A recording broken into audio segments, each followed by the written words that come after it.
Hey guys, welcome to Glitter. तो एक ना पैटर्न दिखने को मिल रहा है रिसेंटली बॉलीवुड में, जो थोड़ा कंसर्निंग है। जब भी किसी नेपो किड का बॉलीवुड में कुछ नहीं होता, फिल्म्स फ्लॉप हो रही होती हैं, ऑडियंस रिजेक्ट कर रही होती है, तो सडनली उनका साउथ सिनेमा में इंटरेस्ट आ जाता है। जैसे साउथ इंडियन फिल्म इंडस्ट्री कोई बैकअप ऑप्शन हो, जहां जाके थोड़ा क्रेडिबिलिटी अर्न कर लो और फिर वापस आके बॉलीवुड में बोलो कि देखो मैंने पैन इंडिया मूवी की है। पहले जानवी ने ये ट्राई किया देवारा से और पेड्डी से, और अब रिपोर्टेडली अनन्या भी उसी रास्ते पे चल पड़ी है। तो आज समझते हैं कि एग्जैक्टली क्या हो रहा है। पहले जानवी का साउथ वाला चैप्टर समझते हैं, क्योंकि वहीं से अनन्या की एंट्री का कॉन्टेक्स्ट बनता है। जानवी के पापा बोनी कपूर का साउथ सिनेमा में काफी स्ट्रॉन्ग कनेक्शन है, और उनकी माँ श्रीदेवी का तो साउथ से पुराना रिश्ता है। तो जानवी के लिए साउथ में काम मिलना कोई मुश्किल बात नहीं है, उन कनेक्शंस की वजह से। जानवी दीवारा में जूनियर एनटीआर के ऑपोजिट कास्ट हुई थी, लेकिन वहाँ क्या हुआ सबको पता है। वो मूवी भी फ्लॉप हुई थी, और एक सिर्फ गाना था जो थोड़ा बहुत हिट हुआ था। उसके अलावा किसी को कोई याद नहीं है कि उनका उस मूवी में क्या रोल था। फिर पेड्डी आई रामचरण के साथ, और वहां तो पूरा ही सीन पलट गया। कैरेक्टर का ऑन स्क्रीन ट्रीटमेंट इतना ऑब्जेक्टिफाइंग था कि मैसिव बैकलैश आया, और डायरेक्टर को पब्लिकली अपोलोजाइज करना पड़ा, और रिपोर्टेडली कुछ सीन तो री एडिट करने पड़े।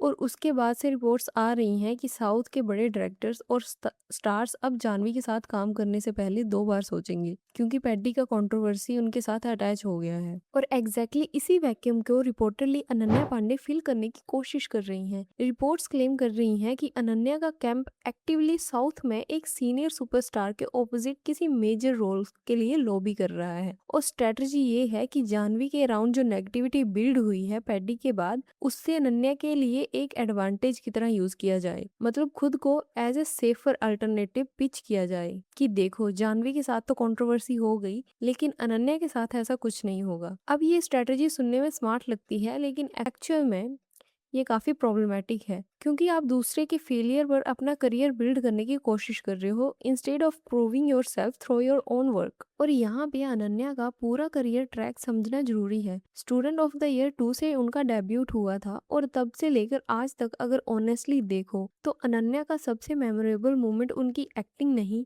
उनका स्ट्रगल वाला स्टेटमेंट है, जिसके लिए वो सालों तक ट्रोल हुई थी। बीच में कुछ उन्होंने ओटीटी के प्रोजेक्ट्स किए थे, जैसे कॉल मी बे, और लोगों ने बोला था कि हाँ इस टाइप के लिए अनन्या सूटेबल लगती हैं, और जेंजी वाले रोल्स उन पे काफी सूट भी करते हैं।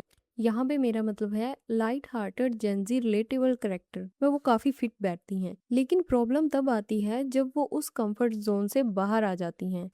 चांद मेरा दिल में जो भरतनाट्यम सीक्वेंस था, उस पे कितना ज्यादा बैकलैश आया था ये हम सब जानते हैं। और जब क्रिटिसिज्म आया तो नरेटिव ये पुश किया गया कि कोरियोग्राफर ने ये मूव सिखाए थे, और उसको उस तरह पुश कर दिया कि इसमें अनन्या की क्या गलती है। मतलब हर बार एक एक्सक्यूज रेडी है। और अब रिपोर्टेडली अनन्या सिर्फ साउथ मूवी में नहीं, बल्कि इंटरनेशनल प्रोजेक्ट्स में भी इंटरेस्टेड हैं।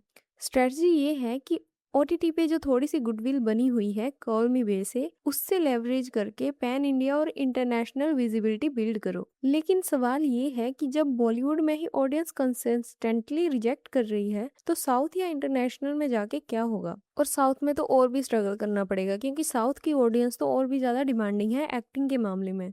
वहां पे तो स्टार पावर भी नहीं चलती है, वहां पे तो परफॉर्मेंस अच्छी होनी चाहिए। और अगर बॉलीवुड में 7 साल में एक भी कन्विंसिंग परफॉर्मेंस नहीं दे पाई हैं आप, तो साउथ में सडनली अच्छा कर लोगी, ये लॉजिक कहाँ से आ रहा है। और एक इंटरेस्टिंग डायनामिक ये भी है कि अनन्या का पीआर रिपोर्टरली जानवी के अगेंस्ट भी काम कर रहा है इनडायरेक्टली। मतलब पब्लिकली जानवी और अनन्या फ्रेंड्स दिखती हैं, साथ में जिम जाती हैं, डिनर करते हैं, ट्रैवल करती हैं। जानवी ने खुद इंटरव्यूज में बोला है कि सारा और अनन्या उसे सबसे अच्छे से समझती हैं।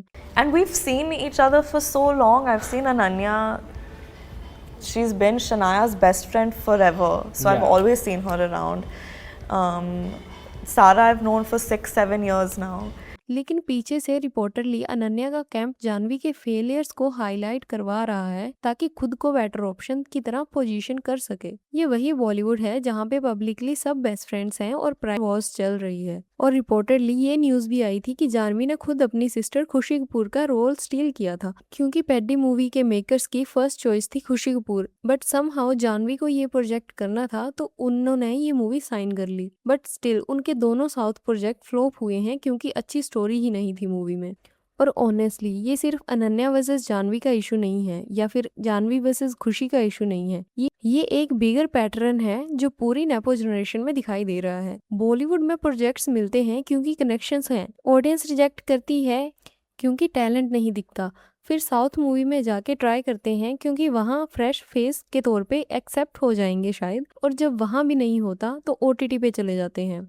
मतलब हर बार एक नया प्लेटफॉर्म ढूंढो इंस्टेड ऑफ एक्चुअली अपनी एक्टिंग पे काम करने के। और रिसेंटली वेटरन एक्टर ललित पेरिमो ने एक पॉडकास्ट में नेपो किड्स के लिए सीधा बोल दिया कि सीख लो एक्टिंग। शनाया कपूर, अनन्या पांडे, उनकी बहुत ट्रोलिंग होती है, सीख लो भाई, कुछ एक्टिंग सीख लो। 2 वर्ड्स में पूरी बात कर दी जो ऑडियंस कब से बोल रही है। और साउथ सिनेमा के प्रस्पेक्टिव से भी ये डिसरिस्पेक्टफुल है। साउथ की अपनी टैलेंट पूल है, अपने एक्टर्स हैं जो सालों से स्ट्रगल करके जगह बनाते हैं, और अब बॉलीवुड के जो नेपो किड्स हैं जो अपनी इंडस्ट्री में फेल हो रहे हैं वो वहां जाके रोल्स ले रहे हैं, वो भी लॉबी करके। मतलब साउथ सिनेमा आपके लिए क्या है, बैकअप प्लान है, सेकंड चॉइस है, लेकिन ये स्टार किड्स कभी भी अपनी एक्टिंग पे काम नहीं करने वाले हैं। और अनन्या के केस में तो स्पेसिफिकली एक और प्रॉब्लम है कि उनकी जो स्ट्रेंथ है ना वो काफ़ी लिमिटेड है। लाइट हार्टेड रोल्स में वो ठीक लगती हैं, सोशल मीडिया सेवी करेक्टर में फिट बैठती हैं, लेकिन जब एक्टिंग की डेप्थ चाहिए, डायलॉग डिलीवरी में वेट चाहिए, स्क्रीन पे प्रेजेंस चाहिए, तो वो गैप क्लियरली दिखाई देता है उनके केस में। चांद मेरा दिल में प्रोनाउंसिएशन इश्यूज पॉइंट आउट हुए थे कि बेसिक हिंदी वर्ड्स भी वो प्रॉपरली नहीं बोल पा रही हैं।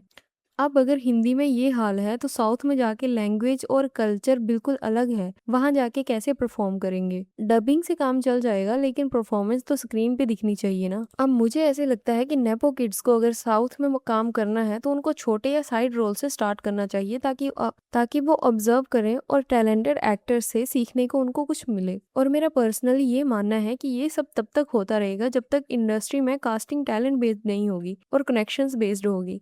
जब तक प्रोड्यूसर्स ये सोचते रहेंगे कि फेमस सरनेम से टिकट बिक जाएगी, तब तक ऐसे एक्सपेरिमेंट्स होते रहेंगे और ऑडियंस हर बार डिसअपॉइंट होती रहेगी। पर धुरंधर ने ये प्रूव कर दिया कि ऑडियंस टैलेंट एक्टर्स को एक्सेप्ट करती है, सरनेम को नहीं। सारा अर्जुन को देखो कैसे ऑडियंस ने ऑर्गेनिकली एक्सेप्ट किया और दूसरी तरफ अनन्या और जानवी जैसे स्टार किड जिन्हें हर बार नया प्लेटफॉर्म चाहिए पर बिना एक्टिंग स्किल्स इम्प्रूव किए। तो guys that's all for today. आपका क्या कहना है? क्या साउथ सिनेमा सच में बॉलीवुड नेपो किड्स का बैकअप प्लान बन चुका है? और क्या अनन्या एक्चुअली में जानवी को रिप्लेस कर पाएंगी साउथ में, या वहां भी सेम रिजल्ट होगा? कॉमेंट्स में जरूर बताओ। वीडियो पसंद आए तो लाइक करो और चैनल को सब्सक्राइब करो।